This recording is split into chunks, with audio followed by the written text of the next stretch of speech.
नमस्कार दोस्तों। इस वीडियो में हम डिस्कशन करेंगे निर्वाचन के बारे में पूरा विस्तार से। निर्वाचन को इंग्लिश में कहा जाता है इलेक्शन। तो इसमें निर्वाचन व्यवस्था क्या है, चुनाव तंत्र क्या है, चुनाव प्रक्रिया, तो ये 3 मुद्दों पर चर्चा करेंगे। निर्वाचन व्यवस्था, चुनाव तंत्र और चुनाव प्रक्रिया। तो पहले निर्वाचन व्यवस्था पर आते हैं। संविधान के भाग 15 में अनुच्छेद 324 से 329 तक में हमारे देश के निर्वाचन से संबंधित उपबंध बताए गए हैं। तो निर्वाचन व्यवस्था में पहली बात, भाग 15 में अनुच्छेद 324 से 329 यानी 324, 325, 326, 327, 328, 329, तो 24, 25, 26, 27, 28, 29 इन 6 आर्टिकल्स में 6 अनुच्छेदों में बताया गया है कि हमारे देश में निर्वाचन की व्यवस्थाएं क्या हैं, क्या क्या व्यवस्थाएं बताई गई हैं। तो नंबर 1 देखें, संविधान के अनुच्छेद 324 की बात करें। देश में स्वतंत्र और निष्पक्ष चुनावों के लिए स्वतंत्र निर्वाचन आयोग की व्यवस्था करता है।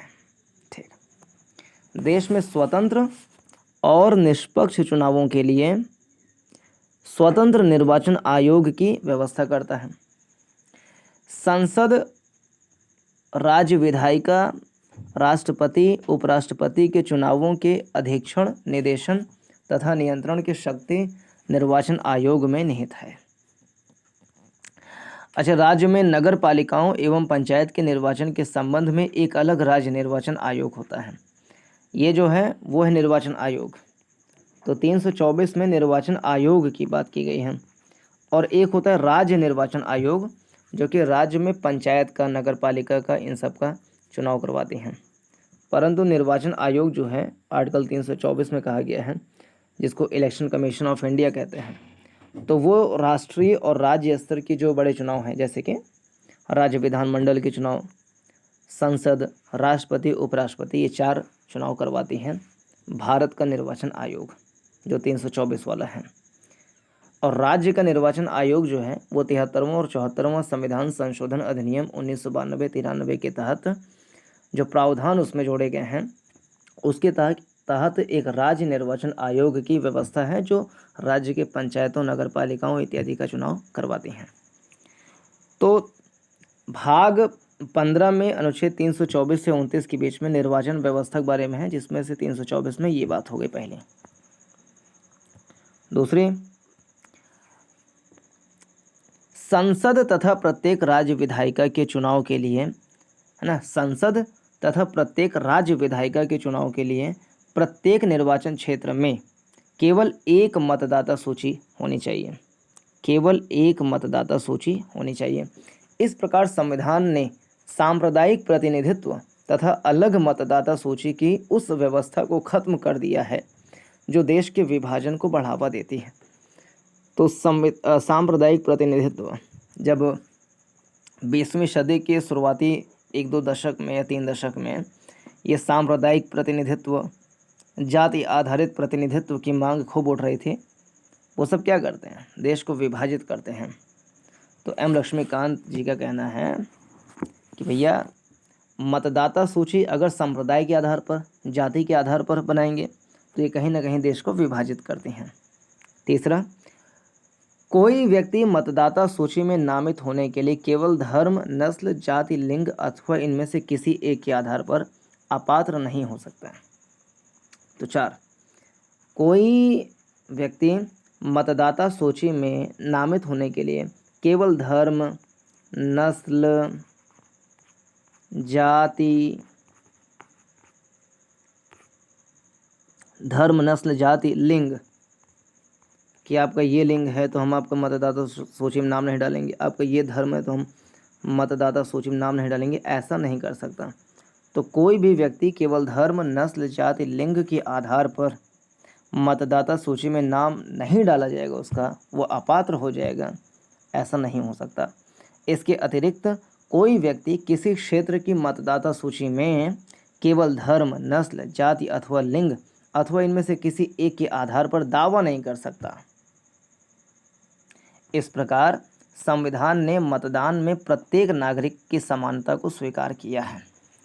तो संविधान ने मतदान में प्रत्येक नागरिक की समानता को स्वीकार किया है। तो ये हो गया निर्वाचन व्यवस्था। और देखें नंबर 4, लोकसभा तथा राज्य विधानसभा के लिए निर्वाचन वयस्क मताधिकार के आधार पर होता है। इस प्रकार प्रत्येक व्यक्ति जो भारतीय नागरिक हैं तथा 18 वर्ष की आयु पूर्ण कर चुका है, निर्वाचन में मत देने का अधिकार प्राप्त कर लेता है, यदि वह संविधान के उपबंधों अथवा उपयुक्त विधायिका यानी संसद अथवा राज्य विधायिका द्वारा निर्मित के अधीन अनिवास, चित्तवृत्ति, अपराध, तो ये सब कुछ सोचिए, अनिवास, चित्तवृत्ति, अपराध या भ्रष्ट या अवैध आचरण के आधार पर अन्यथा निर्धारित नहीं कर दिया गया है।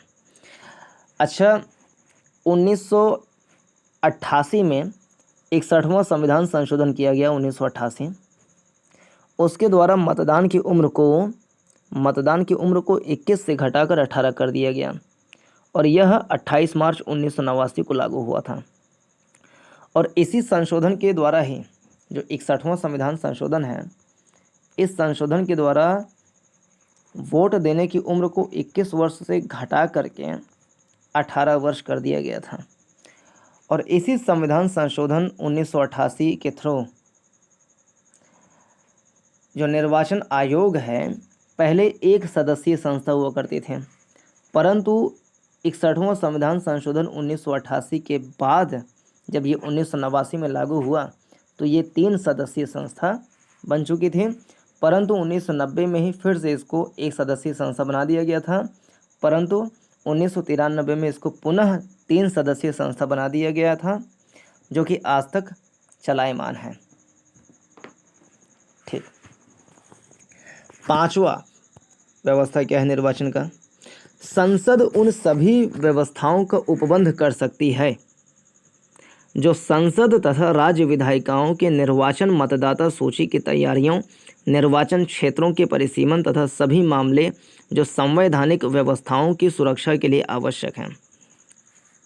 6, राज्य विधायिका भी स्वयं के निर्वाचन से संबंधित सभी मामलों में, मतदाता सूची की तैयारियों के संबंध में तथा संबंधित संवैधानिक व्यवस्थाओं की सुरक्षा के लिए आवश्यक सभी मामलों में उपबंध बना सकती हैं, परंतु वे केवल उन्हीं मामलों में उपबंध बना सकते हैं जो संसद के कार्यक्षेत्र में नहीं आते हैं। दूसरे शब्दों में वे केवल संसदीय विधि के अनुपूरक हो सकते हैं और उस पर अभिभावी नहीं हो सकते। ठीक है। 7वां प्रावधान, संविधान घोषणा करता है कि निर्वाचन क्षेत्रों के परिसीमन अथवा इन निर्वाचन क्षेत्रों के लिए आवंटित स्थानों से संबंधित विधियों पर न्यायालय में प्रश्न नहीं उठाया जा सकता। परिणाम स्वरूप परिसीमन आयोग द्वारा पारित आदेश अंतिम होता है। तो परिसीमन आयोग द्वारा पारित आदेश अंतिम होते हैं तथा उन्हें किसी भी न्यायालय में चुनौती नहीं दी जा सकती, क्योंकि परिसीमन आयोग में अपने आप में जो न्यायाधीश होते हैं उनका भी योगदान होता है।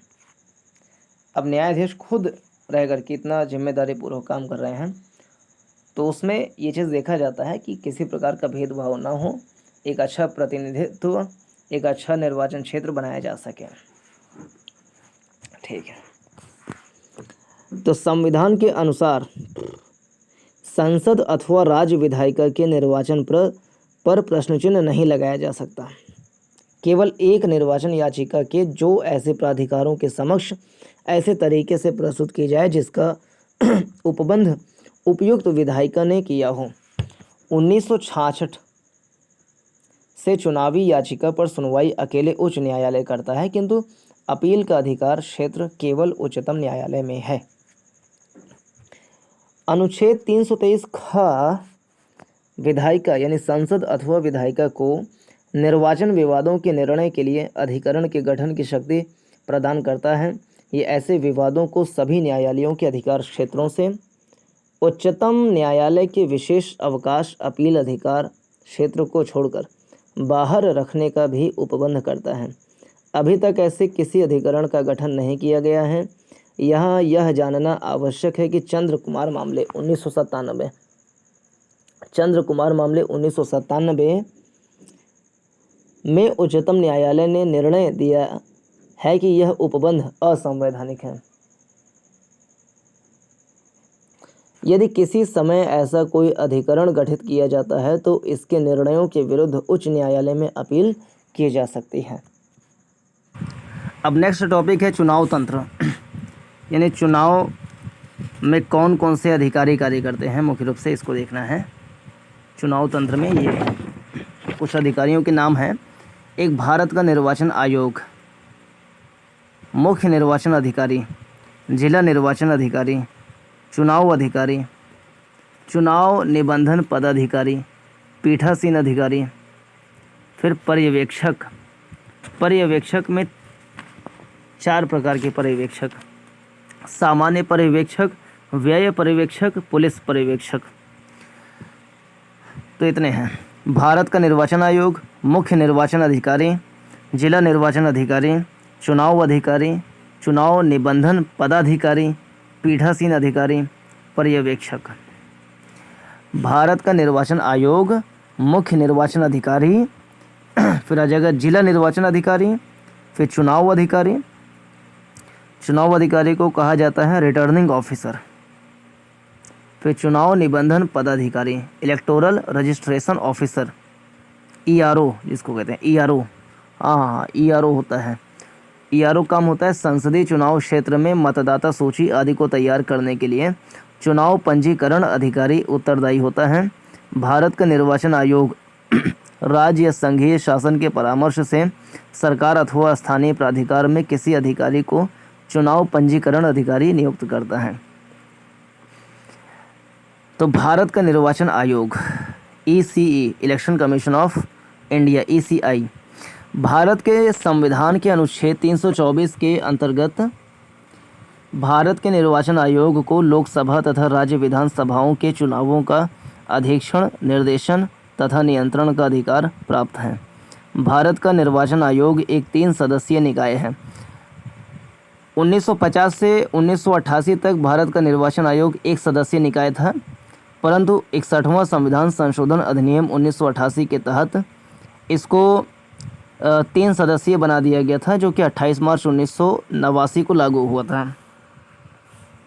परंतु 1990 में इसे पुनः 1 सदस्यीय संगठन बना दिया गया था, परंतु 1993 में इसे पुनः 3 सदस्यीय ढांचा बना दिया गया, जो कि आज तक चलायमान है। तो भारत का निर्वाचन आयोग एक 3 सदस्यीय निकाय है, जो कि 1993 से लगातार चल रहा है। हालांकि इससे पहले 1988 में आया था, 1989 से लागू हुआ था, परंतु 1990 में समाप्त कर दिया गया था। निकाय है जिसमें एक मुख्य चुनाव आयुक्त होते हैं तथा 2 चुनाव आयुक्त होते हैं। भारत के राष्ट्रपति मुख्य चुनाव आयुक्त तथा चुनाव आयुक्तों की नियुक्ति करते हैं। निर्वाचन आयुक्तों की नियुक्ति से संबंधित अनूप बरनवाल केस वर्सेस भारत संघ 2023 में सर्वोच्च न्यायालय ने कहा था कि चुनाव आयुक्तों की नियुक्ति एक 3 सदस्यीय कमेटी करेगी।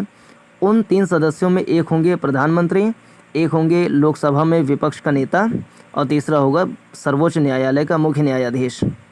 परंतु आयुक्तों की नियुक्ति से संबंधित 2023 में ही पारित एक विधेयक के अनुसार इसमें सर्वोच्च न्यायालय के मुख्य न्यायाधीश को हटा दिया गया है। इसके स्थान पर प्रधानमंत्री के द्वारा नामित एक कैबिनेट मंत्री होगा जो नियुक्त करेगा।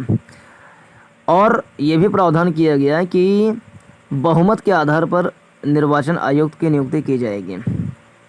बहुमत मीन्स कि कम से कम 2 लोग जिस पक्ष में मत देंगे उसको नियुक्त किया जाएगा। अब 2 तो हमेशा एक तरफ रहेंगे, एक प्रधानमंत्री, एक उनके द्वारा नामित कैबिनेट मंत्री। तो इसमें कहीं ना कहीं लोग ये आरोप लगा रहे हैं कि इससे निर्वाचन आयोग की जो स्वतंत्रता है, स्वायत्तता है, निष्पक्षता है, वो प्रभावित हो सकती है। और एक संसदीय लोकतंत्र में जहां निर्वाचन आयोग का कार्य होता है विधायिका का चुनाव करवाना, और विधायिका में से ही कार्यपालिका छँट करके निकलती है। अब कार्यपालिका ही डिसाइड करेगी कि निर्वाचन आयोग में नियुक्ति कैसे की जाए। तो वो नियुक्ति में जो लोग आएंगे तो कहीं ना कहीं विधायिका को संतुष्ट करने से संबंधित जो दिशा निर्देश हो सकते हैं, या MCC जो होता है, मॉडल कोड ऑफ कंडक्ट, उन सब में कहीं ना कहीं सरकार को राहत देने की कार्य कर सकते हैं। ये एक आरोप ऐसा लगाया जाता है। खैर, फिर दूसरा है मुख्य निर्वाचन अधिकारी। किसी राज्य या संघीय क्षेत्र का मुख्य चुनाव अधिकारी उस राज्य अथवा संघीय क्षेत्र में चुनाव कार्यों का पर्यवेक्षण करने को अधिकृत है, जिसका भारत के निर्वाचन आयोग अधीक्षण, निर्देशन तथा नियंत्रण करता है।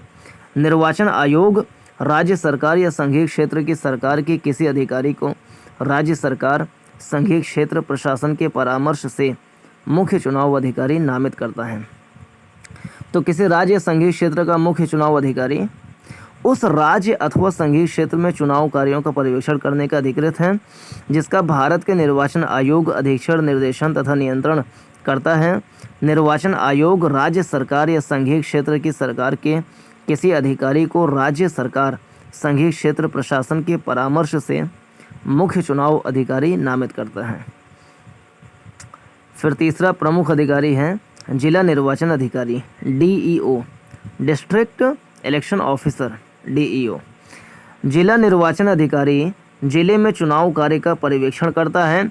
भारत का निर्वाचन आयोग राज्य सरकार के किसी अधिकारी को राज्य सरकार की सलाह पर जिला निर्वाचन अधिकारी नामित अथवा पद नामित करता है।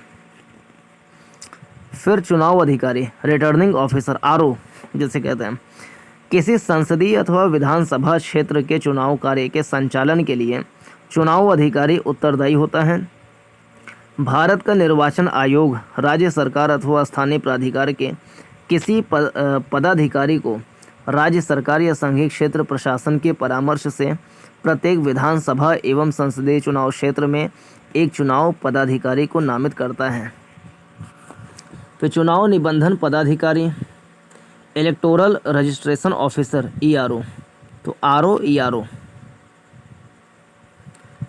संसदीय चुनाव क्षेत्र में मतदाता सूची तैयार करने के लिए, संसदीय चुनाव क्षेत्र में मतदाता सूची आदि को तैयार करने के लिए चुनाव पंजीकरण अधिकारी उत्तरदायी होता है।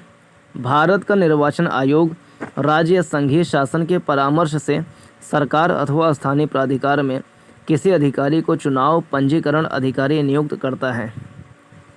फिर पीठासीन अधिकारी, प्रिजाइडिंग ऑफिसर, PO।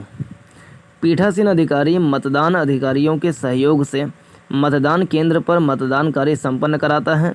जिला निर्वाचन अधिकारी पीठासीन अधिकारियों एवं मतदान अधिकारियों की नियुक्ति करता है। संघीय क्षेत्रों के मामले में चुनाव अधिकारी ऐसी नियुक्तियां करता है। फिर से, पीठासीन अधिकारी मतदान अधिकारियों के सहयोग से मतदान केंद्र पर मतदान कार्य संपन्न कराता है। तो पीठासीन अधिकारी मतदान अधिकारियों के सहयोग से मतदान केंद्र पर मतदान कार्य संपन्न कराता है। जिला निर्वाचन अधिकारी पीठासीन अधिकारियों एवं मतदान अधिकारियों की नियुक्ति करता है। संघीय क्षेत्रों के मामले में चुनाव अधिकारी ऐसी नियुक्तियां करता है। फिर आगे पर्यवेक्षक। भारत का चुनाव आयोग संसदीय तथा राज्य विधायिकाओं के चुनाव के लिए सरकारी अधिकारियों का मनोनयन करता है। ये पर्यवेक्षक कई प्रकार के होते हैं, जैसे कि सामान्य पर्यवेक्षक, आयोग चुनावों को सुचारू रूप से संपन्न कराने के लिए सामान्य पर्यवेक्षक नियुक्त करता है। इन्हें स्वतंत्र और निष्पक्ष चुनाव के लिए चुनाव प्रक्रिया की हर चरण पर ध्यान रखना पड़ता है। फिर व्यय पर्यवेक्षक, आयोग व्यय पर्यवेक्षकों और सहायक व्यय पर्यवेक्षकों की नियुक्ति करता है, जो चुनाव लड़ने वाले उम्मीदवारों के चुनाव व्यय की विशेष रूप से निगरानी करेंगे। पुलिस पर्यवेक्षक, आयोग भारतीय पुलिस सेवा के अफसरों को पुलिस पर्यवेक्षकों के रूप में राज्य तथा जिला स्तर पर तैनात करता है। यह चुनाव क्षेत्र की संवेदनशीलता पर निर्भर करता है। ये पर्यवेक्षक पुलिस की तैनाती से संबंधित सभी गतिविधियों, कानून और व्यवस्था की स्थिति पर नज़र रखते हैं। ये पर्यवेक्षक स्वतंत्र एवं निष्पक्ष चुनाव के लिए नागरिक तथा पुलिस प्रशासन में समन्वय बनाता है। लघु स्तरीय पर्यवेक्षक, सामान्य पर्यवेक्षक के अलावा आयोग लघु स्तरीय पर्यवेक्षक भी बहाल करता है। इनका काम है कि गंभीर या असुरक्षित पोलिंग स्टेशनों पर चुनाव के दिन वोटिंग प्रक्रिया का पर्यवेक्षण करें। ये केंद्र सरकार या केंद्रीय सार्वजनिक क्षेत्र इकाइयों के अधिकारियों में से चुने जाते हैं। वे पोलिंग के दिन पोलिंग स्टेशनों के कार्यों का पर्यवेक्षण करते हैं। यह प्रक्रिया चुनाव अभ्यास से शुरू होकर पोलिंग की समाप्ति तक चलती है। वे ईवीएम और वीवीपैट को एवं दूसरे दस्तावेज़ों को सील करते हैं, यह सुनिश्चित करने के लिए कि आयोग के सारे निर्देशों का पालन पोलिंग पार्टियों तथा पोलिंग एजेंटों द्वारा हो रहा है। वे इसके अलावा अपने पोलिंग स्टेशनों के अंदर पोल प्रक्रिया में गड़बड़ी का सीधे सामान्य पर्यवेक्षकों को सूचित करते हैं। अब देखते हैं चुनाव की प्रक्रिया। तो चुनाव का समय, चुनाव कार्यक्रम, ये सारी प्रक्रिया है। पहले चुनाव का समय, फिर चुनाव कार्यक्रम यानी शेड्यूल ऑफ इलेक्शन, और शपथ ग्रहण, चुनाव प्रचार और आचार संहिता, मतदान दिवस, मतपत्र एवं चुनाव चिन्ह, इलेक्ट्रॉनिक वोटिंग मशीन ईवीएम, मतदान प्रक्रिया, चुनावों का पर्यवेक्षण, जन माध्यमों में कवरेज, मतगणना, चुनाव याचिका, ये सारे प्रक्रिया हैं। तो कितने प्रक्रिया हैं? चुनाव का समय, चुनाव कार्यक्रम, शपथ ग्रहण, चुनाव प्रचार और आचार संहिता, ना, चुनाव का समय, चुनाव कार्यक्रम, शपथ ग्रहण, चुनाव प्रचार और आचार संहिता, मतदान दिवस, मतपत्र एवं चुनाव चिन्ह, इलेक्ट्रॉनिक वोटिंग मशीन, मतदान प्रक्रिया, चुनावों का पर्यवेक्षण, जन माध्यमों में कवरेज, मतगणना, चुनाव याचिका, ये 12 चरण हैं। चुनाव प्रक्रिया के 12 चरण हैं। तो चुनाव का समय, पहला, लोकसभा तथा प्रत्येक राज्य विधानसभा के हर 5 वर्ष पर चुनाव होते हैं।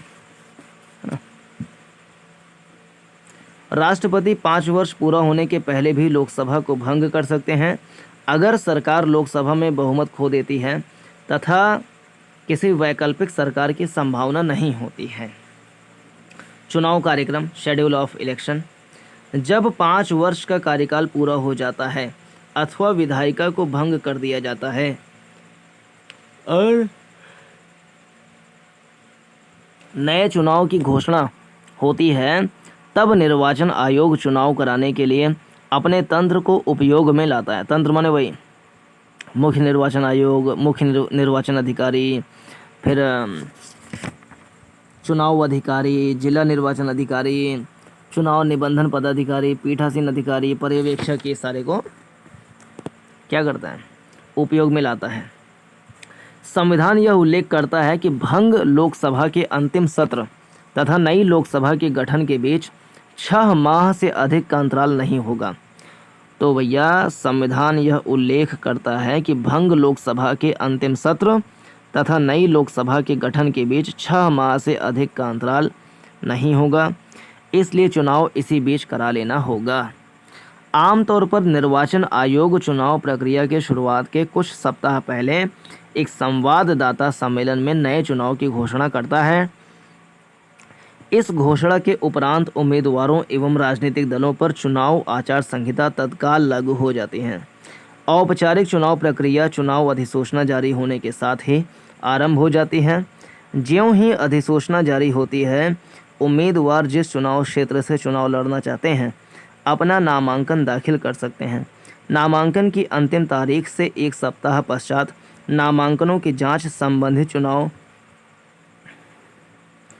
क्षेत्र के चुनाव अधिकारी करते हैं। उम्मीदवारों को नामांकन दाखिल करने के लिए 1 सप्ताह का समय मिलता है। नामांकन पत्रों की जांच चुनाव अधिकारी करते हैं। नामांकन पत्र सही नहीं पाए जाने पर एक सुनवाई के पश्चात उन्हें अस्वीकृत कर दिया जाता है। वैध नामांकन वाले उम्मीदवार नामांकन पत्र जांच के 2 दिन के अंदर अपना नामांकन वापस ले सकते हैं। ये चीज़ें हैं। फिर शपथ ग्रहण। किसी भी उम्मीदवार के लिए निर्वाचन आयोग द्वारा अधिकृत अधिकारी के समक्ष शपथ लेनी पड़ती है। मुख्यतः चुनाव अधिकारी तथा सहायक चुनाव अधिकारी चुनाव आयोग द्वारा इस उद्देश्य के लिए अधिकृत किए जाते हैं। ऐसे उम्मीदवारों के लिए जो बंदी हों अथवा जिन्हें निरुद्ध किया गया हो, संबंधित कारा अधीक्षक अथवा अवरोधन शिविर डिटेंशन कैंप के समादेष्टा कमांडेंट को शपथ ग्रहण के अधिकृत किया जाता है। उम्मीदवार से यह अपेक्षा की जाती है कि वह नामांकन पत्र दाखिल करने के फौरन बाद शपथ पत्र प्रस्तुत करेगा या कम से कम नामांकन पत्र जांच की तारीख से 1 दिन पहले तक अवश्य जमा करा देगा। फिर चुनाव प्रचार और आचार संहिता। प्रचार वह अवधि है जबकि राजनीतिक दल अपने उम्मीदवारों को सामने लाते हैं तथा अपने दल तथा उम्मीदवारों के पक्ष में मत डालने के लिए लोगों को प्रेरित करते हैं। औपचारिक चुनाव प्रचार उम्मीदवारों की सूची के प्रकाशन से मतदान समाप्त होने के 48 घंटे पूर्व कम से कम 2 सप्ताह चलता है। चुनाव प्रचार के दौरान चुनाव लड़ने वाले उम्मीदवारों तथा राजनीतिक दलों से यह अपेक्षा की जाती है कि निर्वाचन आयोग द्वारा राजनीतिक दलों की आम सहमति के आधार पर तैयार की गई आदर्श आचार संहिता का वे पालन करेंगे।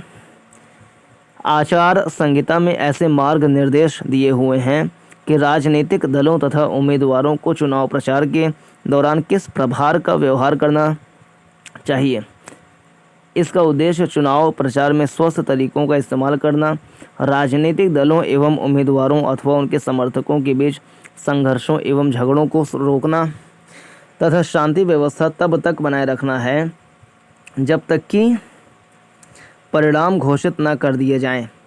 आचार संहिता केंद्र अथवा राज्य में सत्तारूढ़ दल के लिए भी मार्ग निर्देश तय करती हैं, जिससे कि यह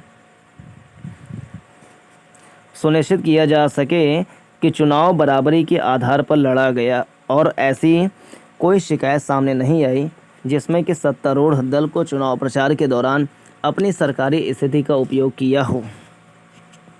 एक बार जब चुनावों की घोषणा हो जाती है, विभिन्न दल अपने चुनाव घोषणा पत्र जारी करना शुरू कर देते हैं, जिनमें उन कार्यक्रमों की जानकारी होती है जिन्हें वे चुनाव जीतकर सरकार बनाने के पश्चात लागू करना चाहते हैं। दलों एवं मुद्दों की पहचान के लिए नारों का इस्तेमाल किया जाता है। मतदाताओं के बीच इश्तहार और पोस्टर आदि वितरित किए जाते हैं। पूरे निर्वाचन क्षेत्र में रैलियां की जाती हैं जिनमें उम्मीदवार अपने समर्थकों को उत्साहित करते हैं और विरोधियों की आलोचना करते हैं। फिर मतदान दिवस अगला चरण है। अलग अलग निर्वाचन क्षेत्रों के लिए सामान्यतया मतदान की तिथियां अलग अलग होती हैं। ऐसा सुरक्षा प्रबंधों को प्रभावी बनाने तथा मतदान की व्यवस्था में लगे लोगों को अनुश्रवण का पूरा अवसर देने और यह सुनिश्चित करने के लिए किया जाता है कि चुनाव स्वतंत्र एवं निष्पक्ष हैं। फिर अगला चरण मतपत्र एवं चुनाव चिन्ह। जब उम्मीदवारों के नामांकन की प्रक्रिया पूरी हो जाती है, चुनाव अधिकारी द्वारा चुनाव लड़ रहे उम्मीदवारों की एक सूची बनाई जाती है तथा मतदान पत्र छपवाए जाते हैं। मतपत्रों पर उम्मीदवारों के नाम चुनाव आयोग द्वारा निर्धारित की गई भाषाओं में तथा उन्हें आवंटित चुनाव चिन्ह छपे रहते हैं। मान्यता प्राप्त दलों के उम्मीदवारों को उनके दल का चुनाव चिन्ह आवंटित किया जाता है। 1998 से निर्वाचन आयोग मतपत्रों के स्थान पर अधिक से अधिक इलेक्ट्रॉनिक वोटिंग मशीन का उपयोग कर रहा है। 2003 में सभी राज्य चुनावों और उपचुनावों में ईवीएम का उपयोग किया गया। इस प्रयोग की सफलता से उत्साहित होकर निर्वाचन आयोग ने 2004 में लोकसभा चुनावों में केवल ईवीएम का उपयोग किया। 10 लाख ईवीएम इसके लिए उपयोग में लाए गए। फिर इलेक्ट्रॉनिक वोटिंग मशीन ईवीएम क्या होता है? यह एक सरल इलेक्ट्रॉनिक उपकरण है मतपत्रों के स्थान पर मतों को रिकॉर्ड करने के उपयोग किया जाता है। पारंपरिक मतपत्रों की प्रणाली की तुलना में ईवीएम एक के लाभ क्या क्या हैं? 4 लाभ देखते हैं। ईवीएम से अवैध और संदेहास्पद मतों की संभावना समाप्त हो जाती है, जो कि चुनाव से जुड़े विवादों तथा चुनाव याचिकाओं का प्रमुख कारण रहा है। दूसरा, इससे मतगणना की प्रक्रिया आसान और द्रुत हो जाती है। तीसरा, इसके उपयोग से कागज की खपत बहुत कम हो जाती है, जिसका सीधा पर्यावरण पर सकारात्मक प्रभाव होता है। चौथा, इससे छपाई की लागत बहुत कम हो जाती है, क्योंकि इस प्रक्रिया में प्रत्येक मतदान केंद्र में केवल एक मतपत्र की ही आवश्यकता रह जाती है। फिर मतदान प्रक्रिया। मतदान गुप्त होता है। सार्वजनिक स्थलों पर मतदान केंद्र स्थापित किए जाते हैं, जैसे विद्यालय या सामुदायिक भवन आदि। अधिक से अधिक मतदाता मताधिकार का प्रयोग करें, यह सुनिश्चित करने के लिए निर्वाचन आयोग यह सुनिश्चित करने की कोशिश करता है कि प्रत्येक मतदाता से मतदान केंद्र की दूरी 2 किलोमीटर से अधिक नहीं हो। साथ ही किसी भी मतदान केंद्र में 1200 से अधिक मतदाता नहीं आए। मतदान केंद्र में प्रवेश करते ही मतदाता का नाम मतदाता सूची में मिलाकर पहचान दस्तावेज को सत्यापित किया जाता है। बाईं तर्जनी पर अमिट स्याही लगाई जाती है और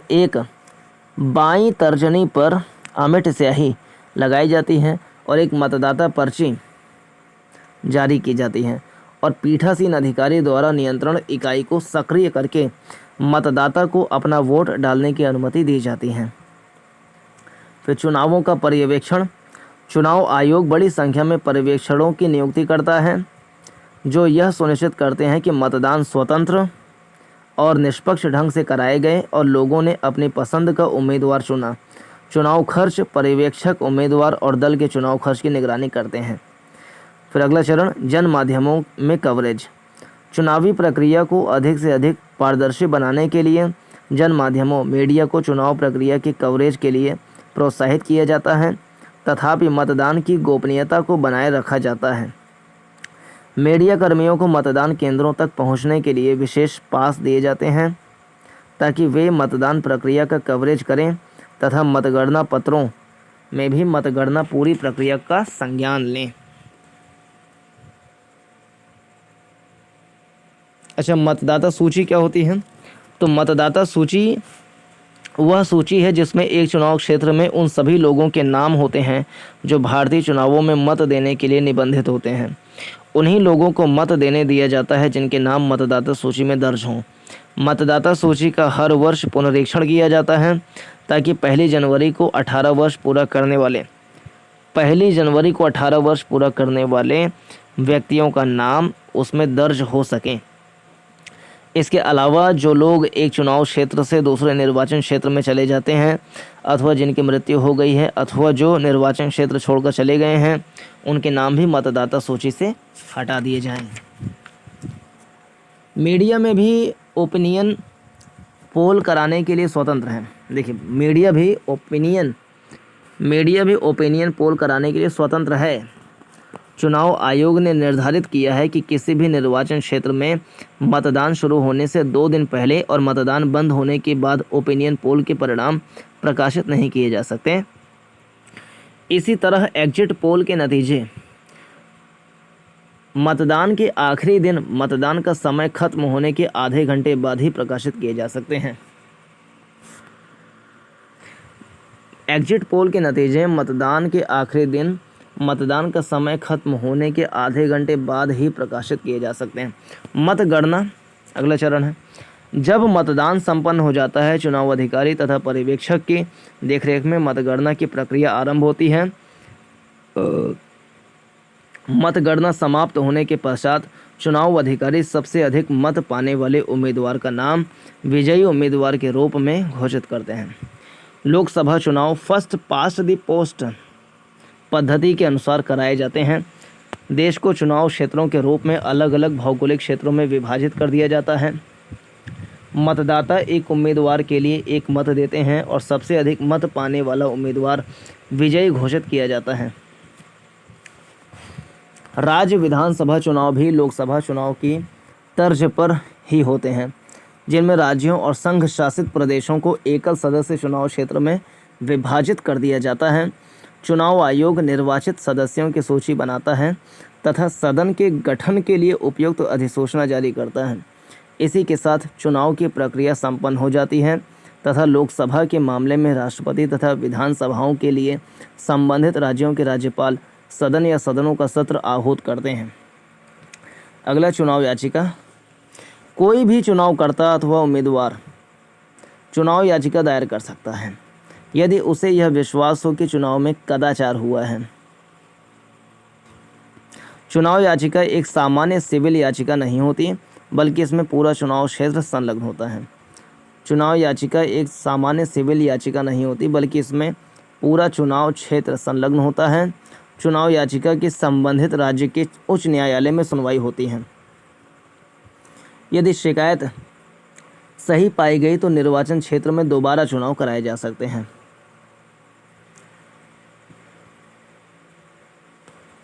तो इस वीडियो में इतना ही। पूरा देखने के लिए धन्यवाद। नमस्कार, जय हिंद।